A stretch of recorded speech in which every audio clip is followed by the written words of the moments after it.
ವೀಕ್ಷಕರೇ, ನಮ್ಮ ಚಳ್ಳಕೆರೆ ಟಿವಿಗೆ ಸ್ವಾಗತ. ಇಂದಿನ ಪ್ರಮುಖ ಸುದ್ದಿ.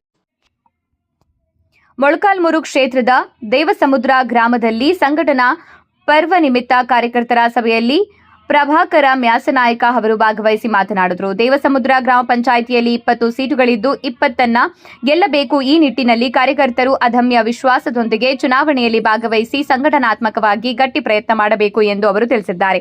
ಸಭೆಯಲ್ಲಿ ತಾಲೂಕು ಬಿಜೆಪಿ ಘಟಕದ ಅಧ್ಯಕ್ಷ ಶ್ರೀರಾಮರೆಡ್ಡಿ, ಉಪಾಧ್ಯಕ್ಷರಾದ ಮೂರ್ತಿ, ಹಿರಿಯರಾದ ಜಿಂಕಲ್ ಬಸವರಾಜ್, ಪರಮೇಶ್ವರಪ್ಪ, ಗುಂಡಪ್ಪ, ರವಿಸ್ವಾಮಿ, ಅನಿಲ್ ಕುಮಾರ್, ಬಲರಾಮ, ತಿಪ್ಪೇಸ್ವಾಮಿ, ಪಾಲಯ್ಯ, ಪ್ರಧಾನ ಕಾರ್ಯದರ್ಶಿಗಳಾದ ಹರೀಶ್, ಪ್ರಭಾಕರ, ಮುಖಂಡರುಗಳಾದ ತಿಮ್ಮಾರೆಡ್ಡಿ, ಹನುಮಂತು, ಶಿವಪ್ಪ, ಚಂದ್ರಣ್ಣ, ಬಸಣ್ಣ, ಹುಲ್ಲಪ್ಪ, ಸೋಮು, ಮಲ್ಲಿಕಣ್ಣ, ಬಸವರಾಜು ಸೇರಿದಂತೆ ನೂರಾರು ಕಾರ್ಯಕರ್ತರು ಉಪಸ್ಥಿತರಿದ್ದರು.